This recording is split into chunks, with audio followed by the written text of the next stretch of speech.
मेळघाटमधील आदिवासी आश्रमशाळेतील अन्नबाधाच्या तब्बल 2 घटना घडल्यानं महाराष्ट्र राज्य बाल हक्क संरक्षण आयोगानं गंभीरतेनं दखल घेतली आहे। संबंधित विभागांना या प्रकरणी 7 दिवसात उत्तर देण्याचे निर्देश देण्यात आल्यानं प्रशासनात खळबळ उडाली आहे।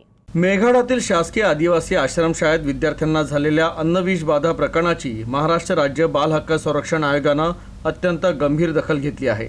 या प्रकरणी आयोगाच्या सचिव वंदना जैन यांनी एकात्मिक आदिवासी विकास प्रकल्प अधिकारी, जिल्हा आरोग्य अधिकारी आणि जिल्हा महिला व बाल विकास अधिकारी यांना नोटीस बजावून संपूर्ण घटनेचा सविस्तर आणि वस्तुस्थिती दर्शक अहवाल पुढील 7 दिवसाच्या आत सादर करण्याचे कडक आदेश दिले आहेत।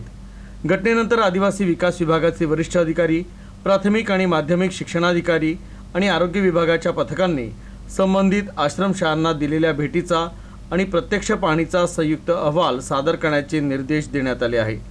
तसंच भविष्यात अशा धक्कादायक घटनांची पुनरावृत्ती टाळण्यासाठी प्रशासनानं कोणती आपत्कालीन आणि प्रतिबंधात्मक सुरक्षा यंत्रणा राबवली आहे याचीही माहिती मागवण्यात आली आहे।